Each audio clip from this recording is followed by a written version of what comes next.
Hello, everyone, and welcome to You Found a Grant. Now, what's next with Siobhan Richardson? This workshop is being recorded and slides will be shared afterwards. So keep your eyes peeled for a follow-up email in case you want to review anything from today. In case it's your first time here, this free grant workshop is an Instrumental Partner webinar. These are collaborations between Instrumental and community partners to provide free educational workshops for grant professionals. Our goal is to tackle a problem that you are often having to solve, and then show you ways as well that you can use Instrumental's platform to help you win more grants. Instrumental is the institutional fundraising platform. If you're looking to bring grant prospecting, tracking, and management to one place, we can help you do that. And you can set up your own personalized grant recommendations using Siobhan's link on the screen here. Lastly, be sure to stick around for today's workshop. At the end, we'll be sharing with you some freebies that everyone can get for attending live. More details to come after the presentation. Now, with that housekeeping out of the way, I'm very excited to introduce Siobhan Richardson, the founder of Thinkin' Inc. Grant Consulting. She specializes in helping 501c3 nonprofit organizations get grants in the areas of women, children, health, and education. She and her team at Thinkin' Inc. Grant Consulting help nonprofits think and then ink your next grant by providing a one-stop shop of outsourced end-to-end grant-seeking support through 5 services: nonprofit consulting, grant research, grant writing, grant management, and evaluation support. We ask that if it's your first time here and you aren't familiar with it, if you have any questions along the way, please include 3 hashtags in front of your questions so that we can have it stand out in the Zoom chat, and we'll save those for the very end in the Q&A. Other than that, Siobhan, go ahead and take it away. Thank you, Will, for that gracious introduction. Thank you for having us here and talking about this super important topic. I will say this topic was born out of real genuine experience as far as, why can I move? Hold on. Screen is not moving. There we are. It was really born out of just real genuine experience about a lot of things that nonprofit leaders go through. So we are a room of nonprofit leaders. I know you all have already started dropping your name and your organization and your state in the chat. If you have not already had the opportunity, please also drop your #1 challenge when it comes to forming your grant strategy. So if you are looking for the webinar, You Found a Grant, now what? You are in the right place. I am Siobhan Richardson. I am founder of Thinkin' Inc. Grant Consulting. I have had the privilege of being on both sides of the getting and giving grant equation. I've had the privilege of being a program manager at Bank of America Foundation and also a nonprofit leader. So I really, really look forward to these types of interactions because it's an opportunity to leverage my experience by bringing some very real world practical advice to help nonprofit leaders like you, right? Think and ink through how to optimize grant seeking strategies and write competitive proposals. So Will briefly talked about my firm, Thinkin' Inc. Grant Consulting. We are headquartered in Atlanta, Georgia. All we do is focus on women, children, health, and education. A lot of people ask, well, why? Why those topics? We really feel like that's how we can move the needle to change the world, one grant at a time. If you want to learn more about our firm, definitely check us out at thinkingincgrants.com. So we started talking about kind of like why we are here, right? You found the grant, now what's next, right? And I find that a lot of nonprofit leaders will come across grant opportunities or have spreadsheets of grant opportunities, and because of capacity or lack of planning, they're missing deadlines. They're not really able to really take advantage of these opportunities that they're finding, right? And it's a common cycle, right? You have these lists, you have all the intention of submitting grant applications and building the relationships, but for some reason, it just falls through it falls through the cracks, right? So today we're going to learn about what we can do to change this cycle, right? One step at a time. Today's agenda, right? So we're going to learn 3 things. We're going to learn how to build relationships with funders before submitting the grant application, quite often before the RFP is even out, right? We'll talk more about that and how you can use Instrumental to identify funders. We're also going to talk about how to write a proposal that aligns with funders in your particular focus area. And we're also going to learn how to use Instrumental to set up your grant seeking strategy. Now, this is a webinar where if you guys can hold your questions towards the end, we'll have some time to kind of answer any questions you guys have. Give us an opportunity to kind of get through the presentation for today. So First thing is know thyself. This is going to be a 3-step process that we'll walk you through, with the very first step being know yourself, right? It's important to really know your organization and truly understand what makes your organization unique, right? Doing this will help you better align your organization and program to potential funders and clearly communicate your alignment within the proposal. Uh, a lot of times when I'm reviewing applications, I can always tell the nonprofits that did not do these steps because it's very obvious within the proposal, and we don't want anyone on this call to be one of those people. So let's learn more about how to know yourself and know your organization before submitting a proposal. Now, we all have heard the quote, to know thyself is the beginning of wisdom. So this is the first step of us learning together, and as far as just being wiser about how we go about submitting proposals and kind of knowing ourselves. So we're going to start at the very, very beginning. I know this is very, very high level, really talking about your vision statement. I know you guys are like, well, why are we starting here, Siobhan? I feel like a lot of people skip this step, right? And are not really thoughtful about their vision. And then the next thing we'll talk about is a mission statement, right?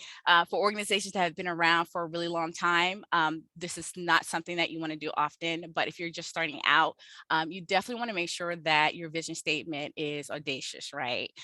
It really represents the dream and the desired end state of what your organization is trying to accomplish. You want it to also communicate your core competencies, right? You want it to be inspiring, motivating, purpose driven. When you're submitting an application, these are things that they ask about, right? That funders ask about. And these are things that when it's on your website, funders kind of, go to learn more about your organization, especially when you're submitting an application. Right. Again, this is something that you don't want to change often, but you definitely want to have already done the homework to make sure that you have a powerful vision statement. There are a few vision statements, in my personal opinion, that I think are really impactful. If I can move to the next slide, hopefully, maybe, let's see. Okay. There are a few what I consider winning vision statements, right? And I think they all kind of include everything that I just shared as far as very key characteristics, right? So if we think about the Smithsonian, right? Their vision statement is shaping the future by preserving our heritage, discovering new knowledge, and sharing our resources with the world. That really shares kind of like everything that they're wanting to do and the desired end state through the work that they're trying to accomplish.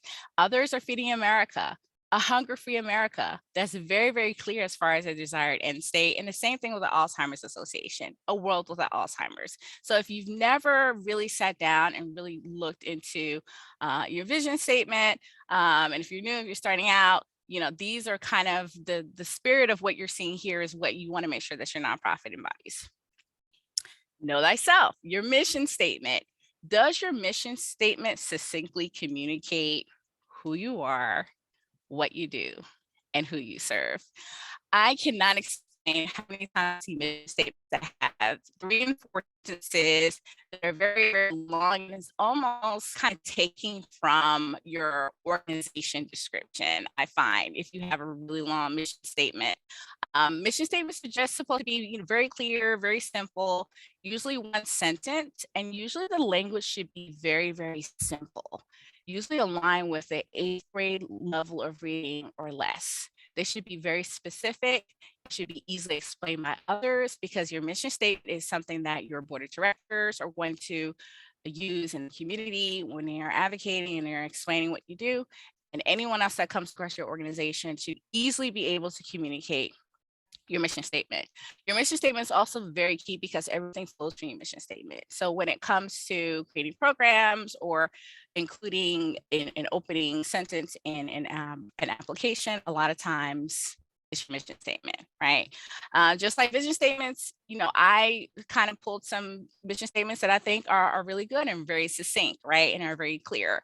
The Smithsonian, again, to increase the increase in diffusion of knowledge, right? ARP, to enhance quality of life for all as we age. Now, this is really, today we're really short on time. So a lot of times when organizations are coming up with mission statements and vision statements, there's a full process around how to come up with these vision and mission statements. I know at our firm, it's a 10-step process that we take organizations through to come up with vision and mission statements. So we don't have the time to go through it now, but just really highlighting kind of the things that you want to make sure that you include in your vision or mission statements. I will take a brief pause just to make sure we don't have any pressing questions that we need to address at this time. I'm in the chat. I don't see anything. Will, do you see anything that I missed while No, we I look was good so talking? Nothing far. popped up. Okay, very good. So we'll keep going. Okay, so now that we've talked about vision and mission statements, now we are at the meat and potatoes of it all. The reason why I call this the meat and potatoes of it all is because every single funder will ask you about your goals, objectives, and outcomes, either directly or indirectly. I will say a lot of people may not know the difference between goals, objectives, and outcomes. And so I think it's really important for us to take some time just to understand this, because this will really speak to aligning your proposal with funders' intentions. I describe goals, objectives, and outcomes as a V. It's because very high level, you're really doing just as far as goals, you're doing a high level communication of what you want your results to be, right? Very, very high level, just enough to kind of give an understanding of what you're looking to accomplish. But as you kind of get narrower and more specific in what you're wanting to do is when you start really talking about your objectives. And the relationship between your objectives and your goals is that your objectives are your goals broken down into steps. These are more so milestones that are needed to achieve your goal. As we get even more specific, we're talking about outcomes. Now, your outcomes are specific results to be achieved within a limited time. These often need, in my opinion, to be SMART, right? So that's specific, measurable, actionable, realistic, and time bound. So doing this, again, is a process, right? It takes a lot of thinking before you ink, right?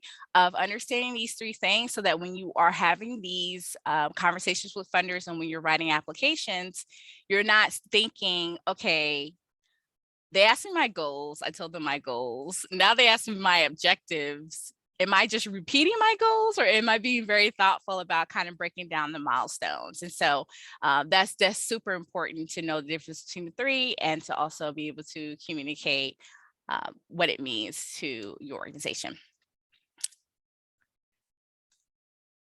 Okay, now there's other kind of like really important stuff, right? Like you need to know about your organization and communicating it to funders, right? And so knowing what you're trying to accomplish, right? And also knowing how much it will cost, right? I think sometimes we do a really good job at creating these awesome programs, but then when it comes down to, okay, what is the cost associated with this activity? I think sometimes people may have a hard time kind of connecting the two. And also understanding, does what you do align with the funders, right? And so one of the things, especially now we're in January, right? This is the beginning of a new year. There's some things that you should already have in place in order to really be able to meet your grant seeking goals for this year. Do you have defined goals for 2022? Right? Do you have the goals, objectives, and outcomes that we spoke about on the previous page? Having a written program description to succinctly describe your program and the intended goals. Do you have a board approved, fully vetted budget that is ready to submit to a funder? And a lot of times organizations may have a operational budget, but sometimes they are not aware that you also need a program budget. A budget specifically for that program that will roll up to your operating budget, but funders need to know specifically pulling those expenses out, putting in a program budget. And when you're applying for program funding, knowing that you are to include the program budget, not your operating budget, unless they ask for it. Lastly, iron out any details that you are still trying to sort out through a logic model. How many here have done a logic model before? Just put, yes in the chat if you've ever done a logic model. Now, I'm a very, very much a proponent of logic models. Yes, yes, yes, yes. I'm getting a lot of yeses. I'm a proponent of logic models because I find that it forces you to really be thoughtful about each step of the process. And I find sometimes people may not understand them, or they may say, logic models, why do I need that? And then they just start writing an application. But I think doing a logic model is super duper duper important. So if you haven't done that, I'll definitely look into doing a logic model. It will help you sort out the details of your programming. So why does all this matter, right? Knowing yourself, right, will help you answer these questions that are on the slide. Who are you serving and why? Where's your target audience located? What activities will this funding support? What will this program achieve? How will you measure success? And in our industry, we call it the 4 W's and the 1 H, right? Like the 4 who, what, where, why, hows, to address those in each application. Another good tip is to, when you're looking for funders, they all talk about their focus areas, right? You can make sure that when you are addressing their questions, you can literally copy and paste that into your proposal as you're composing it in the draft, not in the final, but that will kind of help you make sure that you are addressing each and every part of the question. A lot of funders will have multiple part questions. I think sometimes when people are writing, they will answer one part and may not remember to answer the second part. So if there's an and there, to make sure that you're addressing both parts of the question, and doing that, just kind of copying and pasting the questions within your draft will kind of help you make sure that you address every part of the question and don't skip it. I would also say having a outside person read your draft to make sure you're answering each part of the question is very, very important too. I think sometimes as human beings, our brains will fill in missing information, and we don't realize until we have someone else read it that there's a disconnect between the communication. So, having another party review it is super important too. All right, so we're going to look at a use case of the Betty Fitzgerald Davis Foundation. Okay, so on the next slide, this is an example of what is an instrumental, right?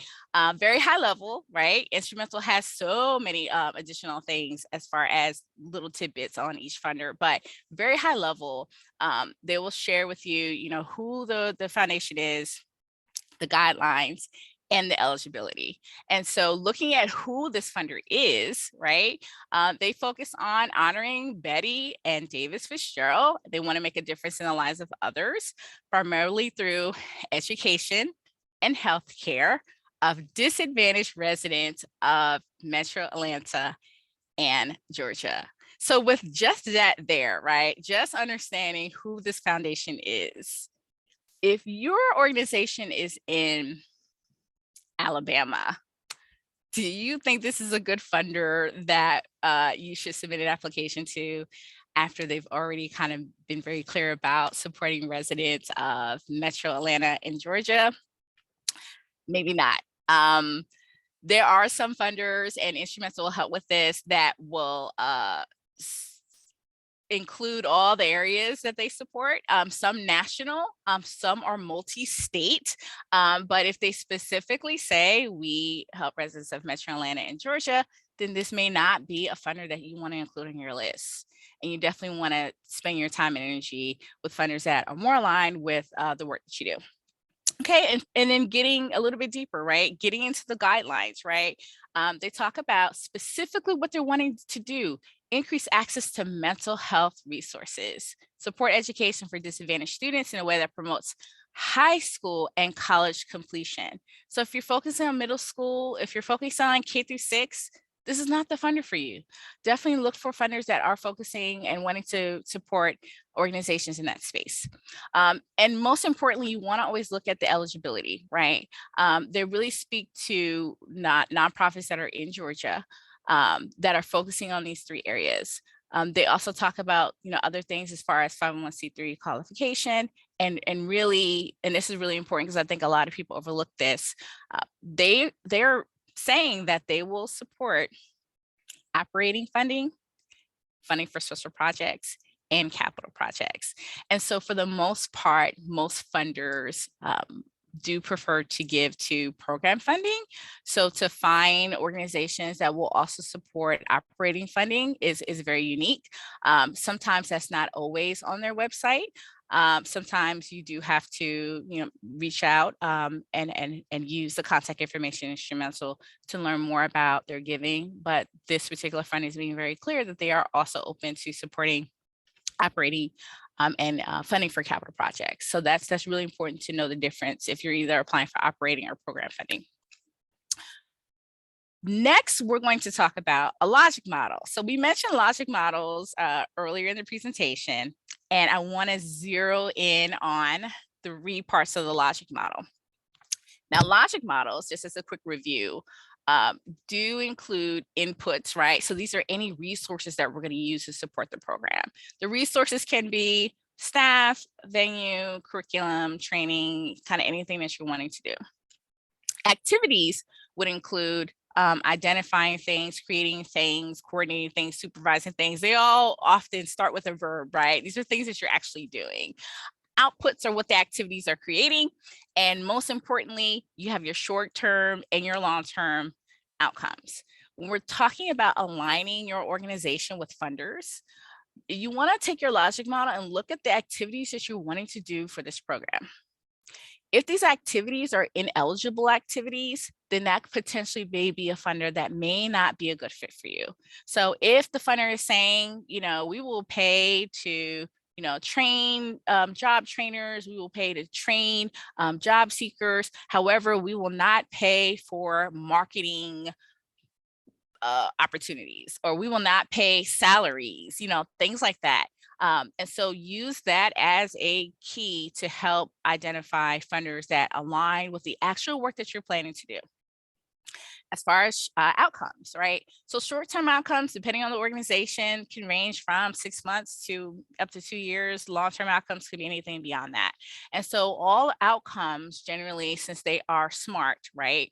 They will generally kind of start with some verbiage around timing, right? So by the end of the program year, or by the end of year 2, or at the end of 6 months, we are hoping that there's an X percentage increase in this particular example of jobs, with additional details, preferably comparing to a baseline of either a historical data point last year, or whatever previous data points that you have. If you have your outcomes that are laid out of what you're trying to accomplish, and if you're looking at the focus area of a funder, if they are not consistent, if you're not seeing similar words, if you're not seeing similar patterns, then potentially it may not be aligned, okay? And these are broken down by short-term and long-term. Sometimes funders don't break it down that way, but looking at both will kind of help you understand whether it's aligned and, of course, your overall impact, right? So in this case, it's to train and connect job seekers to living wage jobs. If you look at that very high level, who we are, if that who we are of a funder does not match your impact, then potentially they are not the funder for you. Any questions there before we move on to the next slide?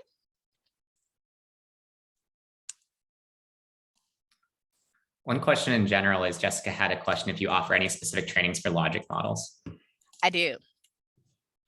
We'll talk more. There's an opportunity to learn more about that towards the end of the presentation. So the next step number 2, we talked about know thyself, right? Organically, now it's time to know thy funder. And the next part I can't emphasize enough, which this is where instrumental comes in, right? Research, research, research.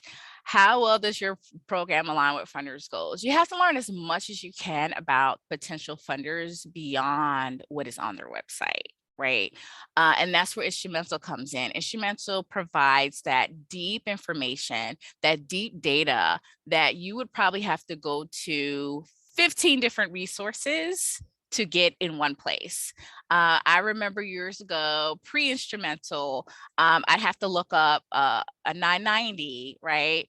On Foundation Center at the time. And then I'd have to go to their website, and then I have to go to LinkedIn to see who's on their board of directors. And then I'd have to go to like 50 different places. And then if you're not familiar with how to read a 990, that's a whole nother skill set, right? But Instrumental does all that work for you in one place, right? And so it makes it really, really, really, really easy. Another thing that happens sometimes, organizations find funding and they're like, oh, I want to apply for COVID vaccine funding, right?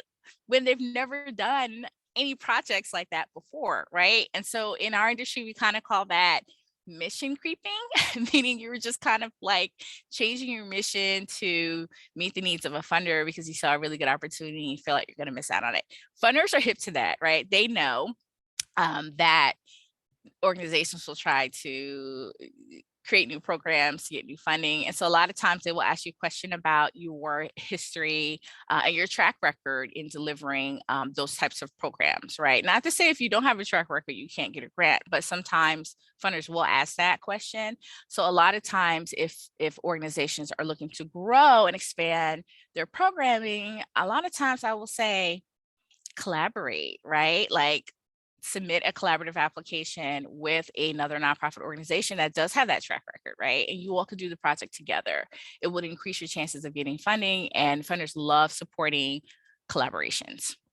So Instrumental, you can use it to get contact information, to reach out and ask additional questions.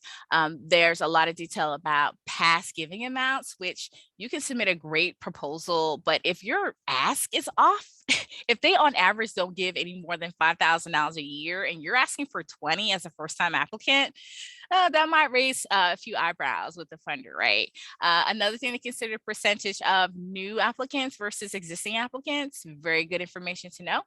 And then just in general, Instrumental helps you learn how to identify funders and know who to pursue and who to not pursue.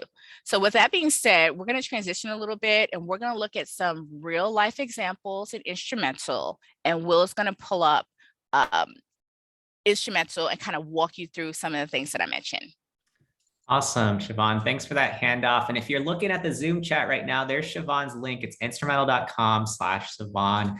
You can create your 14-day free account if you don't already have one. Create it to get some personalized grant recommendations for your nonprofit. I feel like for the first example, the best example is the one that you just talked about, the Fitzgerald Foundation grant. So I went ahead and pulled into Instrumental the Betty and Davis Fitzgerald Foundation grant. And here you can see some of the key information that you're going to see about pretty much any active grant opportunity on Instrumental. You're going to see things like the fields of work that relate to this particular opportunity, what sort of applicants types they're looking for, as well as what are the funding uses. So Siobhan mentioned how it's very rare sometimes to find those general operating grants. Well, that's something that Instrumental can parse through for you and make it easier to find those opportunities. But in every single Instrumental instance, you're going to have the case where all of that key information is in the same place. You can see here we have this 990 snapshot. And if I want to view that 990 snapshot, what that'll do is it'll summarize some of the key information from the funder's 990 report. One of the freebies for folks that stay with us until the end is helping you in evaluating good fit funders. And so within that, there's going to be the freebie that works you through 16 key questions that you can ask yourself when you're working your way through this sort of information. But one of those key questions that Siobhan mentioned was, what do the giving trends look like? Are we asking for the right amount? Is it going to align well to my project? And in this case, what you can see here is that, these grants have a pretty wide spectrum, but for the most part, the bulk of awards for this funder are coming in at under $5,000. And so you'll want to plan for that accordingly. And then you also see things like the past grantees section. So I think the example that Siobhan references, if you're in Alabama and you're applying for a foundation completely based out of Georgia, are your odds very good? Well, you look at this map and I don't think your odds are very good in terms of Alabama. And that's something that you can quickly answer when you're looking in Instrumental. But what I can also do is I can actually sift through these as well. And whenever there's a clickable result, I can also look at who's funding these funders. And so that can be really interesting And so you'll see these sorts of pieces of information whenever you create a project on Instrumental. So when you set up your project on Instrumental, what's going to happen is Instrumental is going to ask you, what are you working on? What are you fundraising for? What exactly are you looking to actually fund? And when you set up your project, you're going to tell us where your project is based out of. What we recommend is when you're setting up your projects with your overall account, choose to be as specific as possible and then go broad. So in other words, in this case, I've got this Cuyahoga County, Ohio project going on, and I'm doing this as opposed to just setting up for the entire state of Ohio, because Instrumental is still going to account for the fact that my project's based out of Ohio, but it's also going to factor into the count that I'm in this specific county. So when you're setting up your Instrumental account, I definitely recommend that you do that. You can choose multiple counties as well. When you start to get to the fields of work, this is where you really want to think about those keywords and what exactly can you think that relates to the projects that you're working on. So in this case, I've got a food security project. So you can see some of the fields of work I've selected are food safety, security, minority services, senior services, and things like that. But as you start to research your funders, Instrumental is going to do a short list result for all of the results that are coming up for grant opportunities that are active that meet these fields of work, along with your project requirements. So when you start to set this up, you'll be able to do things like what size grants you're looking for, as well as what the funds will be used for. And when you save that project, Instrumental is going to do that heavy lifting, like Siobhan said. And here we see for this food security project, I've got 170 active grant opportunities that have come up, and 3 of them are actually new since the last time I logged into this project. So that's another nice thing about Instrumental, is that while other tools, you might have to go back, restart your search from scratch, pull out that list and see, cross-reference what you did last time. All of your progress is saved in Instrumental. And when you start to filter through, if you're trying to answer that question like earlier that Siobhan was asking, well, what about just the general operating projects or the initiatives around those funders? Well, Instrumental makes filtering really easy too, in which you can just filter out for the ones that match that particular need that you're looking for. And as you work your way through this is very much like an email inbox. You're going to have your opportunities on the left-hand side. We'll outline all the key information as to why we're showing it to you. And then from here, you'll be able to do more research about these respective funders as you work your way through these different opportunities. And then what Siobhan also mentioned are some of our new plus features. And when you start to really dig into that, what I'll look into is I'll see if I can find the Cliff Bar Family Foundation as an example.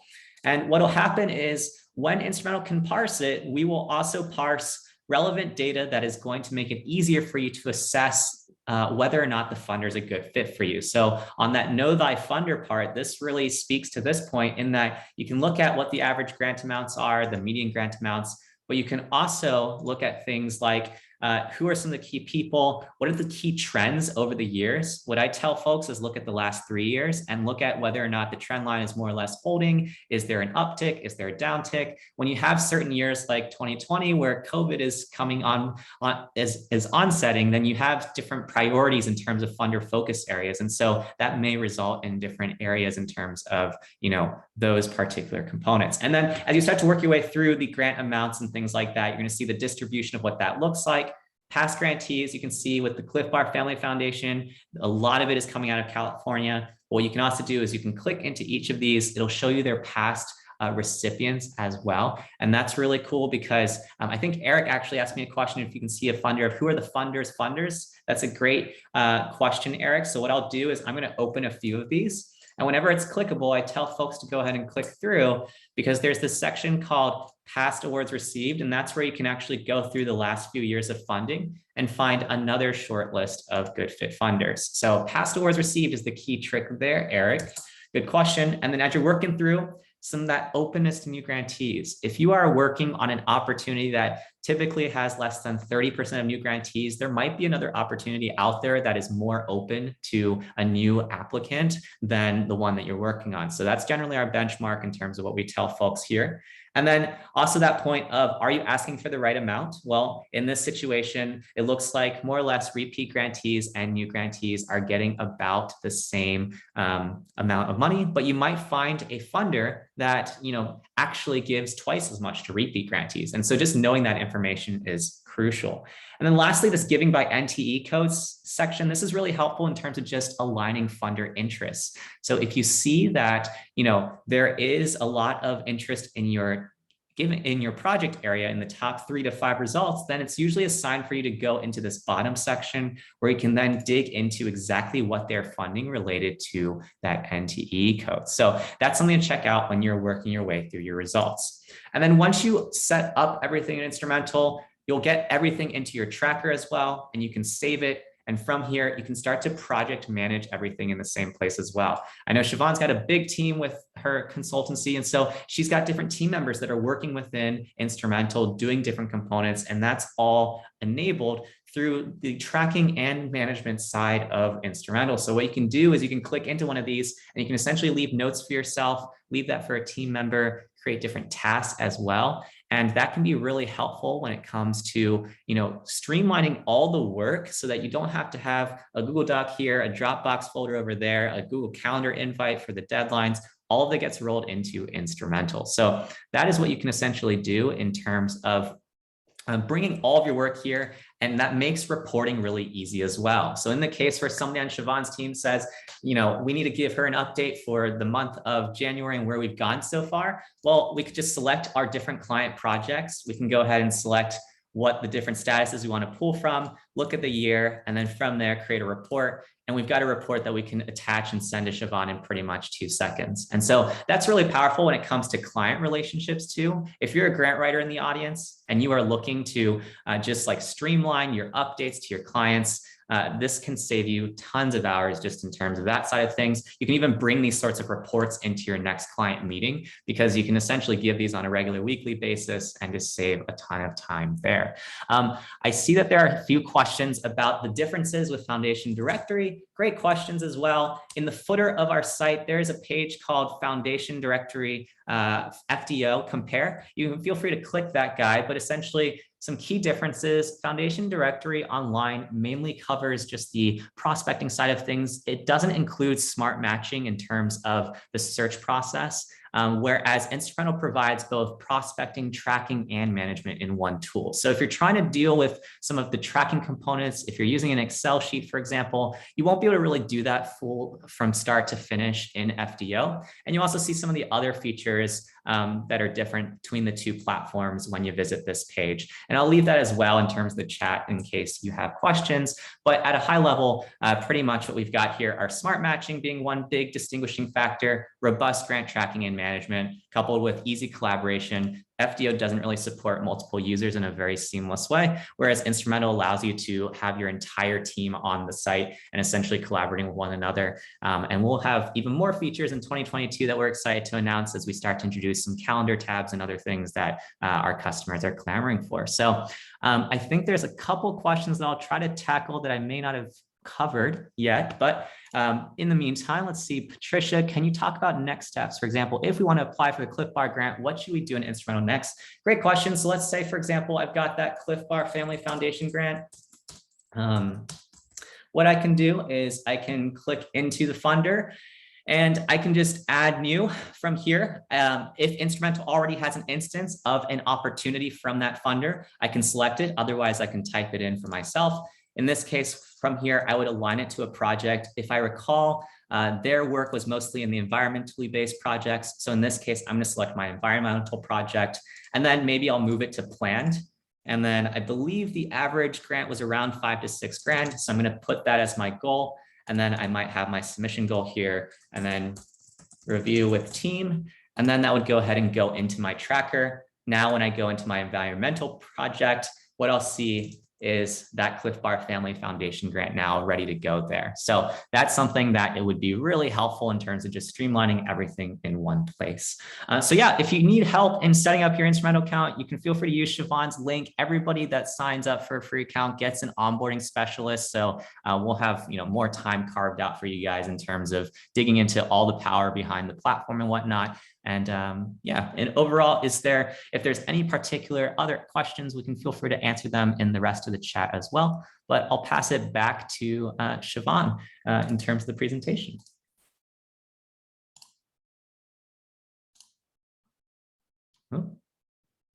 Let Can you unmute yourself now, Siobhan? Try Now it. I can. There you go. I have so many things I wanted to say.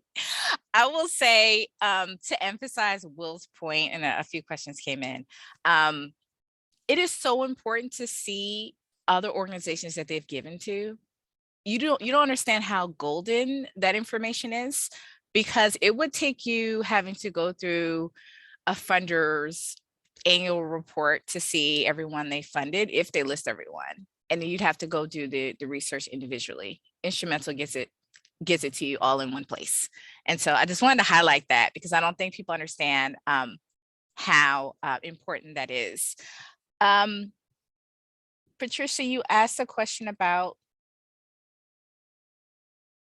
collaborating with another organization. Aside from a foundation search, would I suggest any other search features? I would say everything that Will shared. Everything that he shared is a feature to me that I and my team find super valuable. There are other things in this presentation that I will share that is more on the strategic part, right? So it's to work in conjunction with the search features in Instrumental.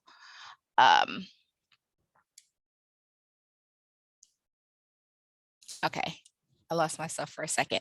So to that point, we're going to really start to transition to the next part of the presentation, which I feel is super key and really the main takeaway, I think, for breaking the cycle, right?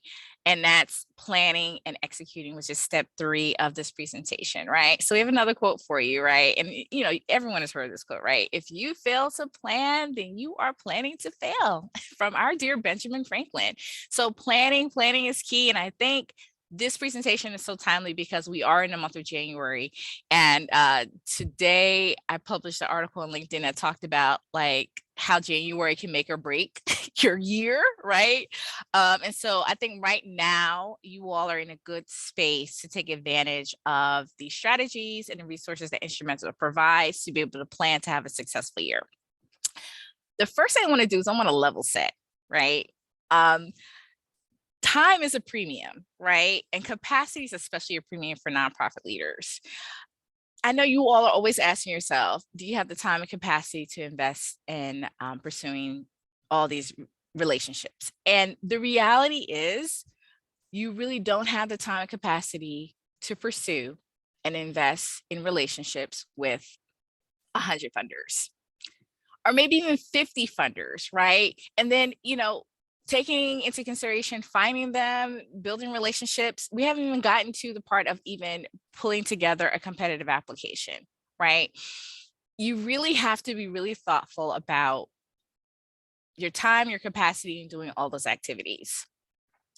My recommendation is, depending on the size of your organization, this may fluctuate, but I find that most nonprofit organizations realistically may only have the time to really go after 10 to 20 funders and actively engage them, actively build a relationship with them before submitting a competitive application. And I only say that because it's more about quality than quantity, right? When you're pursuing relationships, sometimes it could take 6 months on average to build a relationship with a funder before submitting an application.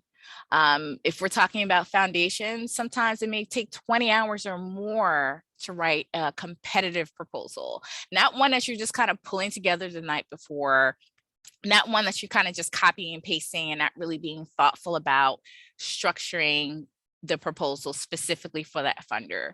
I'm really talking about submitting proposals that win and being very thoughtful about it. When we're talking about federal grants, it can easily take over 100 hours to compose a federal grant application, especially if you have another organization that you're applying with. So that's why I say my recommendation is a target list of maybe 10 to 20 funders that you can actively reach out, build relationships with, and submit a competitive application. Sometimes it takes as much time to half-heartedly chase 100 grants as it does to really build deep, meaningful relationships to 10 to 20 funders. And you'll have a better outcome with a more competitive application. So that's just kind of level setting, like my opinion, that the world is not your oyster, right? Like every grant you come across may not be for you, but being very thoughtful about those funders and putting in the time, energy, and resources to pursue those funders will create better results in the long run. So let's talk about setting up a winning plan for 2022. And we're gonna learn how to break the cycle, right? First step in breaking the cycle, and this is key to determining what funders are online and what funders are not, is creating a rubric based on your own no or go policy to help narrow down funders that are in your tracker in instrumental. So if you've never heard of a no or go policy, that's basically a policy that helps you decide whether you want to go after a grant opportunity or not. This no-go policy would come into play if you're looking at grant opportunities in instrumental, if someone emails you a grant opportunity, if someone mentions a grant opportunity in your network, or if your favorite board member says, hey, I found this grant, I think it'd be great to apply. Having a no or go policy really makes you disciplined as far as determining what grants you go after and what grants you don't go after. What we do in our firm is we have recommendations, either 1, 2, or 3. 3 meaning we highly recommend pursuing this opportunity. 2 meaning maybe we might have to do some more research to figure out if we feel like this opportunity is a good match. There might need to be some cultivation that we need to do to learn more before we know it's a good match. And 1 would be, we definitely do not recommend pursuing this opportunity. So as nonprofit leaders, really thinking and talking with folks within your organization and agreeing on what your rubric needs to be, and that you should have a rubric in place. I've seen some really complex rubrics with very just like 15 different questions, right? I say for sustainability, for long-term growth, keeping it simple is the best way to go, especially if you're just starting out. As you grow, if you feel you need to add more different parts of the rubric, then you can do that. But I find when you're starting out doing that, sometimes it can get very overwhelming and it's kind of easy to abandon the rubric. If you start with 3, especially in the beginning, you have a better likelihood of kind of sticking with it over time, right? So the way it would work is you would assign weights to the rubric based on what your organization values, right? Some of those things can be, do we have an existing relationship? Have we won this grant before? There's a lot of other things that come into play as far as just deciding whether you should go after a potential grant opportunity. Is this funder aligned? Like, how well is this funder aligned with the work that we do? Did they give last year? Are they still giving this year? You know, some funders will give 1 year and the next year, you know, not offer a cycle, right? And then you kind of have to wait to maybe the following year to see if they decide to open a cycle again. And so assigning weights to what you feel is most important of those 3 metrics in your rubric is super key. And if you, in one of those metrics, find that, yes, we have an existing relationship, yes, we should go after this grant opportunity, then they would get a 3. Anything less than that, of course, will go from 3 down to 0. And then after you kind of add up the numbers from your weights, right, of each metric, have a cutoff point, right? So if it's like, you know, 3, 2, 1, and like kind of 3 different numbers going on there, decide what your cutoff should be. Should it be 2.5? Should it be 2.8, right? A 3 is a perfect score, but where should your cutoff be, right? And you have to kind of determine that for your organization. That way, anything under a 2.5, if you determine that to be your cutoff point, are grants that you're not going to go after. So that's how you narrow down the 100 grants that you found to maybe 10 to 20 grants, because you said anything over 2.5 is what we're going to go after. So that is a helpful start. The next part in setting up a winning plan is automating your relationship building to be more efficient. Like I said earlier, time is of essence, right? Your capacity is limited, right? So using technology to help you, especially when it comes around to creating nudges to follow up, right? Okay, it's been 3 weeks since you sent that email. Creating something in your calendar or creating something within Google or the systems that you use as a nudge to follow up is super important. Um, Scheduling emails to go out for initial contacts is super important. I'm really not a fan of blind carbon copying foundations. I think very intentional, specific outreach is key. But scheduling those things or having just kind of pre-set up information will definitely save you a lot of time. Also, be careful that when you are sending those emails out, understand and know, and I say this because I used to be a program manager, we will forward that to other people. So just know that, make it forwardable and just include language that you know that a lot of people are going to read, although you're making it personal, but just know that it could end up on anyone's desk, anyone's inbox. It could be printed and brought to the next meeting. Okay, so be very aware with that. If there's any existing conversations with funders, keep that in one thread. Sometimes, memories are short and sometimes they have to scroll back up and say, okay, wait a second, what are we doing and what's the history here? So if there's any back and forth communication, it's better to kind of stick within that existing thread so that everyone is kind of on the same page. And when you're sending things, be careful with like large attachments. I know when I was at Bank of America Foundation, if it was a bunch of PDFs that exceeded a certain amount, I wouldn't even get the email. And so when you're kind of putting together some initial information, a 1-2 page PDF is all that's needed as an initial kind of introduction to your organization. And of course, additional follow-up through a phone conversation would be ideal. But a lot of times they do not want to receive a 20-page PDF. You can save that for your proposal, but just maybe very high level 1 to 2 pager is super important. Save time by creating email templates with standard language for potential funders. You do not have to recreate the wheel every time you email a funder. Have standard language ready to go and customize it to that particular funder. As far as managing your own time and capacity, scheduling work blocks, and I personally use work blocks, right, on your calendar to invest time into building relationships and writing grants.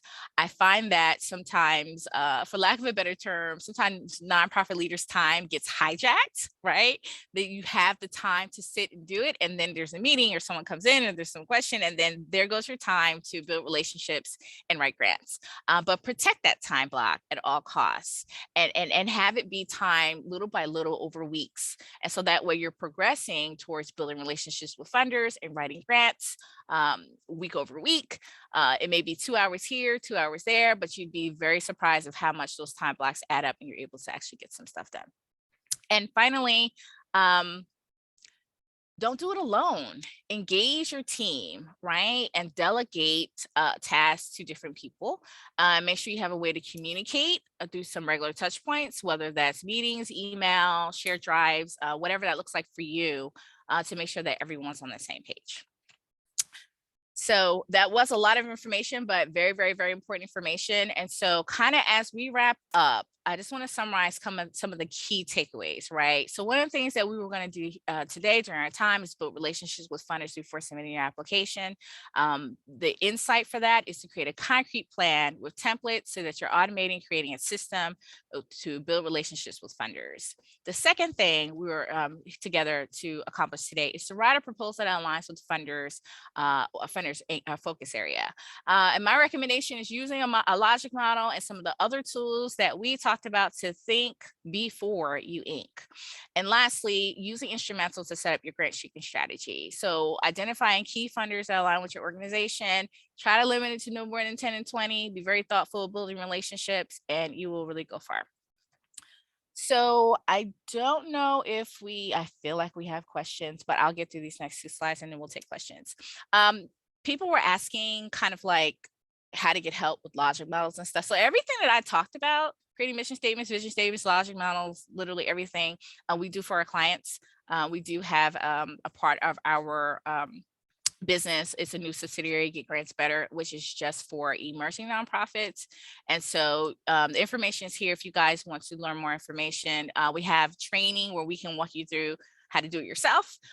Through our newbie membership or emerging, we have the same training where we'll teach you how to do it yourself, but then you also have access to grant professionals to help you along the way. So if you need help, we'll write grants for you or do some consulting for you just to kind of give you some insight as you're going through your journey.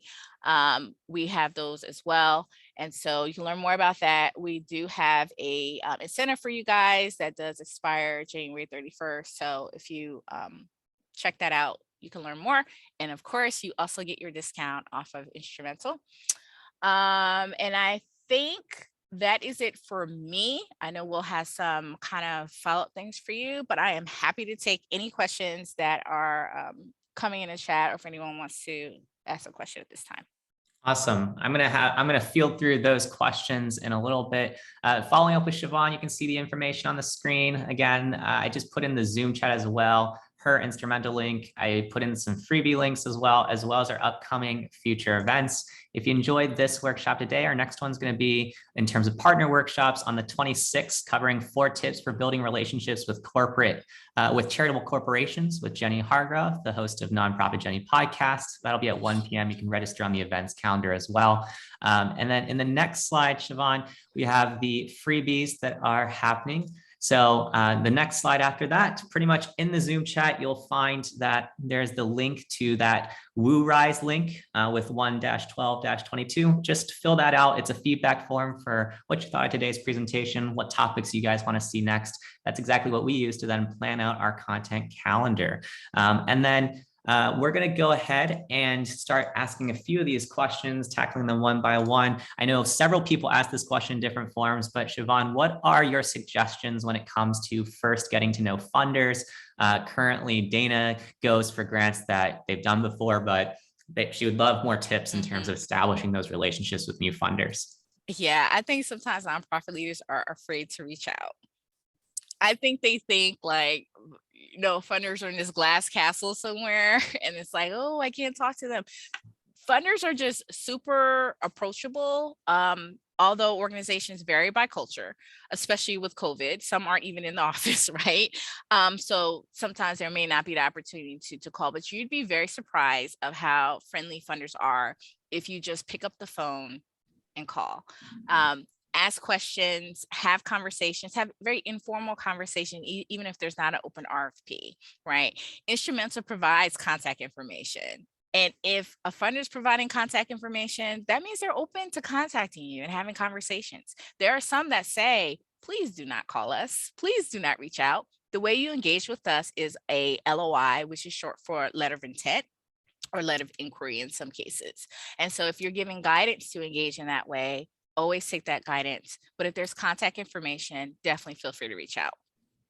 Awesome. Jessica asked the question of, do you have any tips on creating a process to get the information you need for grants to your admin staff for things like budgets, program proposal information, and so on? Is this for the admin staff to pull together the proposal? That's correct. Mm-hmm.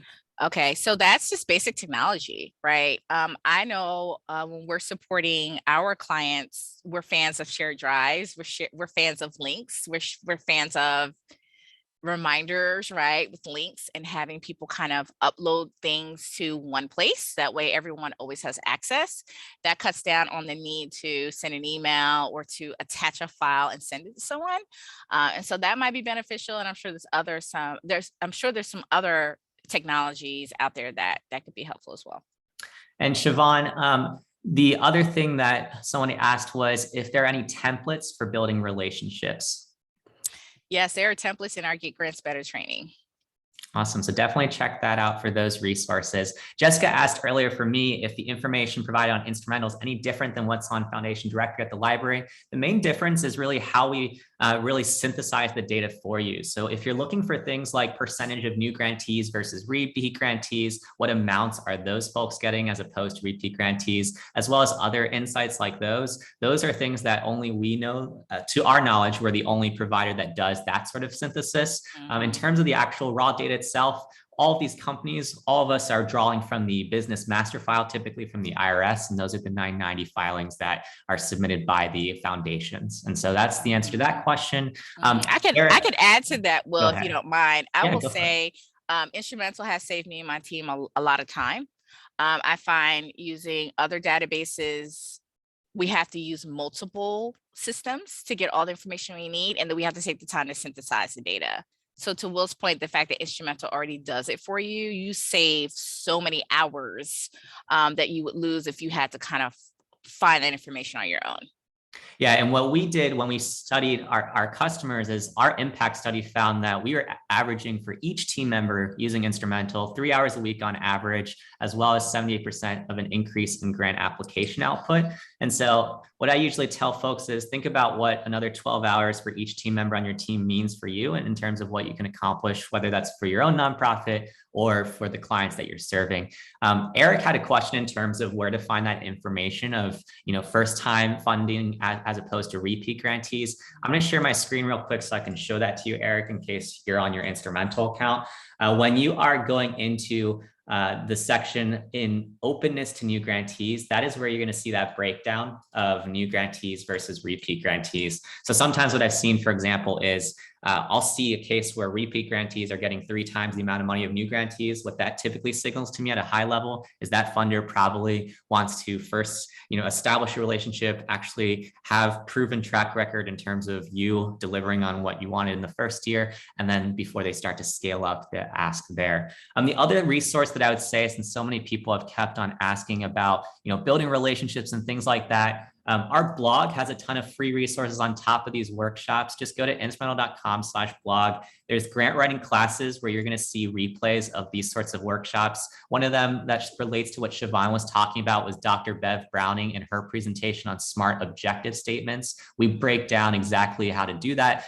We had a few examples today, but if you want a full hour of that content, you can do that. And the other thing is our blog has a ton of new content this year in terms of relationship building and things like that as well. So you can just check that out if you're looking for more written content in addition to some of the resources that we shared today. But other than that, we are at the top of the hour. We are right on time. And we did it. Thanks so much for presenting with us, Siobhan. This replay will be up in a couple hours from now. And we hope to see you guys soon again.